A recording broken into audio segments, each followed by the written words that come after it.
Financial crises have significant global consequences. The one happened in 2007 to 2009 is known as the Great Recession. A sharp question is, when will the next financial crisis occur? And does the collapse of SVB indicate an impending crisis? While we may not be aware of the emergence of covered crisis, we can take action to allay its catastrophic influences by controlling risk and reserving capital.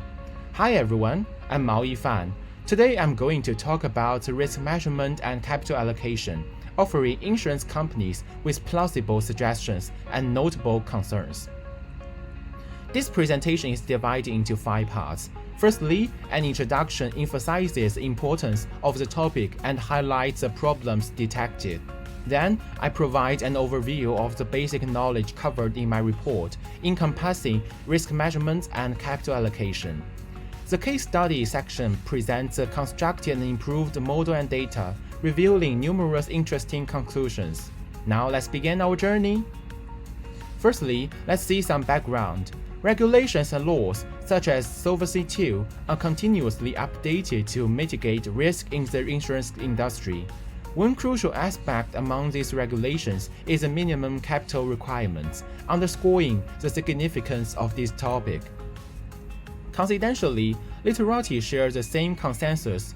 As Messinger and Passier stated, risk capital is vital for the researchers and practitioners as its relevance for risk managers, policyholders, and regulators around the world. However, there are several challenging issues. Theoretical discussions on the limitations of various risk measures are lacking, and practical examples of insurance companies using actual data are scarce.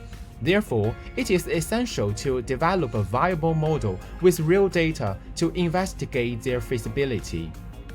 To address this, my project includes a case study of a life insurance company which is conducted using Excel, Python, and MATLAB, and drawing data from reliable sources such as the UK government website. The outcomes provide recommendations for insurance companies with similar portfolios, suggesting ways to improve the accuracy of risk capital measurement and highlighting implementation challenges. In the second part, I list out necessary preliminary knowledge for understanding the outcomes. First of all, here are some definitions and terminologies throughout this presentation. As mentioned above, risk capital refers to the capital that is set aside to cover potential investment losses.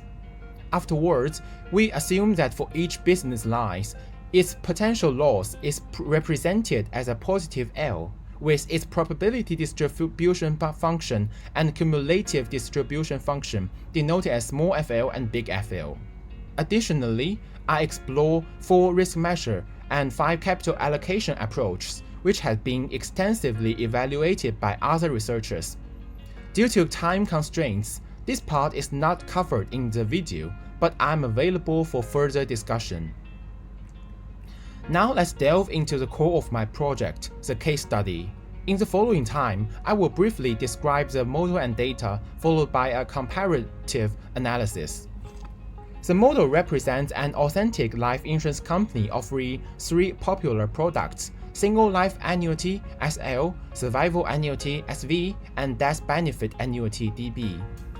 Don't worry, the formula is too complicated to comprehend. We will come back to the description later.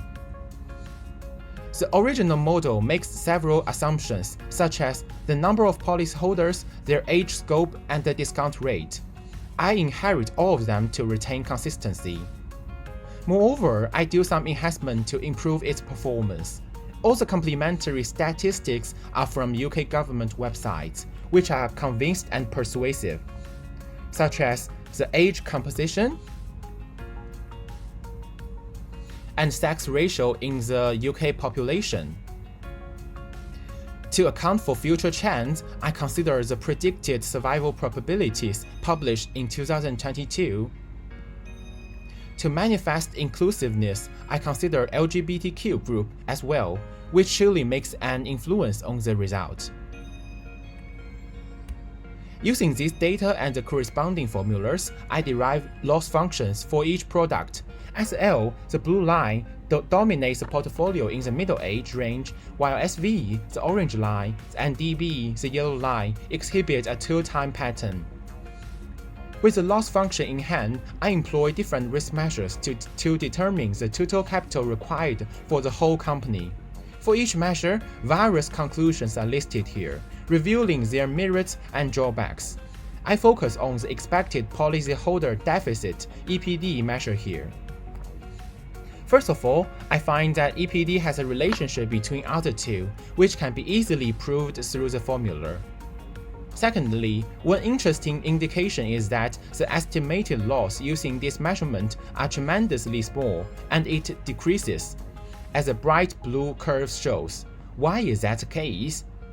Thus, I conducted the sensitivity analysis to elucidate the change between confidence interval and the expected loss. Pitifully, no clear relationship can be detected owing to the shortcomings of averaging method.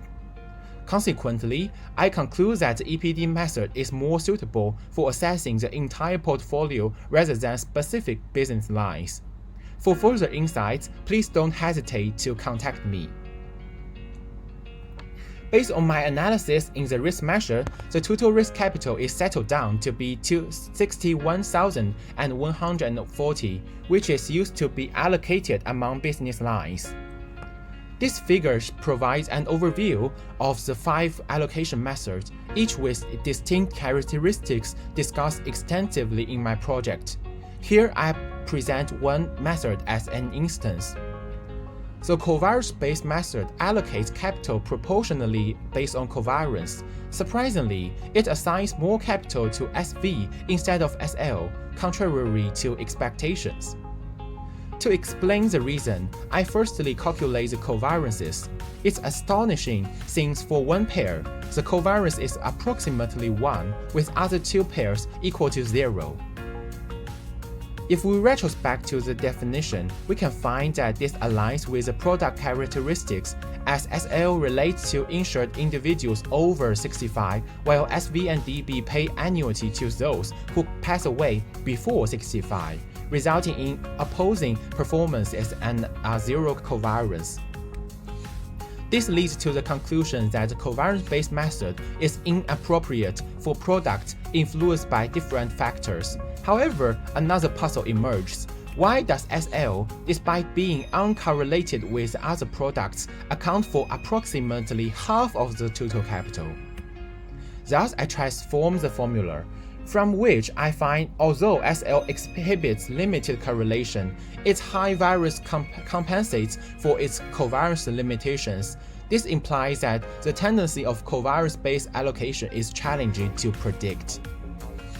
I also thoroughly examined the other 5 allocation methods.